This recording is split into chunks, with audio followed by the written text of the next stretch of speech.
Can you believe it's December? It's been quite a year. Since it's the holidays, this month I want to do something different. I usually do a video every Saturday, but instead of that, we are gonna do 12 videos in the next 12 days. That's right, you are gonna be seeing my face for 12 consecutive days. And we're calling this the 12 Days of Transit. It's a series where we're gonna look at 12 different facets of transit in New York. We're gonna talk about some notable stations, some non-mainstream transit options, and an interesting bus route along the way. This series is gonna showcase the diversity of how people move around in this city. Make sure you're subscribed so you won't miss any of these videos, and I will have a link to the playlist in the description below so you can follow along. And without further ado, let's start with day one. For day one, we are going to cover Grand Central. So there's Grand Central Terminal, Grand Central Station, and Grand Central Madison. Grand Central Terminal refers to the Metro-North Railroad that is a commuter rail that travels from New York all the way to the Bronx, upstate New York, and Connecticut. And Grand Central Station refers to the subway that travels within New York City. And Grand Central Madison is the terminal for the Long Island Railroad, which travels east of New York City to Long Island. The subway, the Metro-North Railroad, and the Long Island Railroad all converge into this area of the city. Behind me is the Grand Central Terminal building. If you look at it from the street, it seems like that's it. That's the terminal itself. But there's a lot going on underground, as we'll see later. So let's go check it out and head over inside.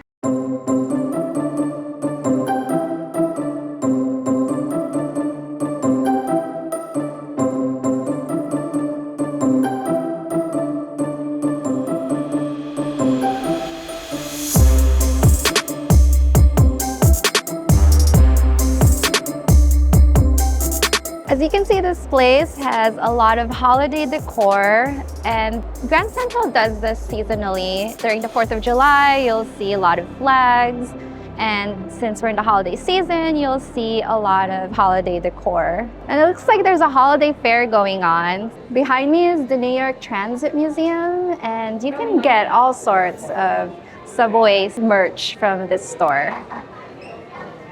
But the Grand Central Terminal building is iconic. It's known for its history and architecture.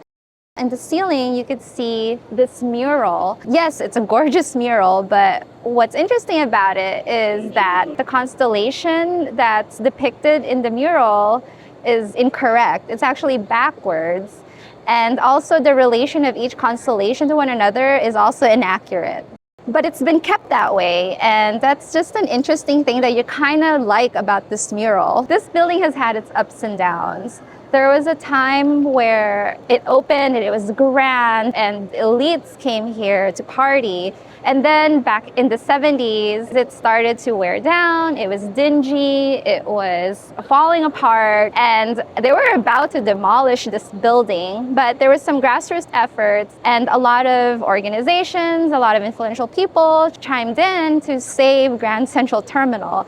This was because right before that, they demolished Penn Station. It's a tragedy that they did that, and to this day, people are still lamenting the loss of the Penn Station building. But Grand Central had its revival. This is how it would have looked like when it first opened. Two of the most iconic things about this building is one, the mural in the ceiling and the clock in the center. The clock is actually very accurate. It's tuned to the US Naval Observatory's time. There are two wings at Grand Central.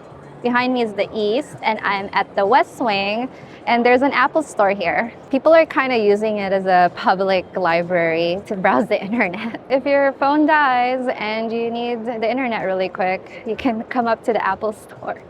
Also, the restrooms here are great, at least right now. It's the beginning of the day. They've just cleaned it. Can get a little gross if it's right before they clean it, but most of the time you can rely on the bathrooms at Grand Central. During the time when Grand Central was falling apart, it was really dingy. It was dark. There's no light coming into this terminal, and it's just someplace that people want to get in and get out quickly. There was a revival, but they left a small patch on the ceiling, just as a reminder of how bad things were. The ceiling was practically black because of the accumulation of pollution and smoke. We're now headed to Grand Central Madison, and there are different ways to get to it. There are entrances outside, on street level, but right now I'm in the lower concourse, and there's an entrance right behind me.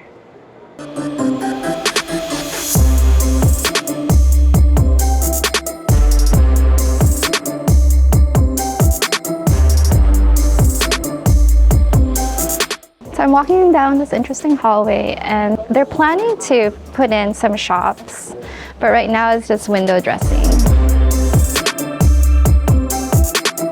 Grand Central Madison is very new. It's the newest addition to Grand Central, and it runs parallel to Madison Avenue. And it's very important. It's a big deal because before, the Long Island Railroad only went to Penn Station. So let's say you were traveling from upstate and you wanted to go to Long Island, you'd have to take the Metro North to Grand Central Terminal, then commute to Penn Station, and there's no easy transfer to Penn Station. There are other reasons why the station is a big deal and why the LIRR coming here is something that a lot of people are anticipating. And I explained all this in this video. Check that out. Link is in the description. Behind me is artwork by Yayoi Kusama. She's an amazing artist. I admire her work a lot. The New York loves her. She's done an exhibit at New York Botanical Garden at one point. She's done these infinity rooms that people just line for blocks just to get in. And I wouldn't be surprised if she will do more exhibits in New York. But her work is permanently displayed here at Grand Central Madison.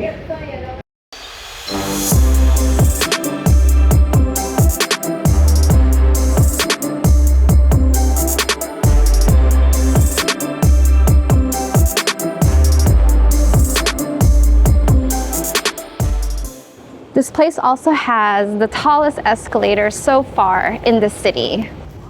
You know, some people avoid touching the rails on the escalator, and I can see why. I'm curious, do any of you hold on to the escalator rail, whether or not it's dirty, or do you avoid it at all costs?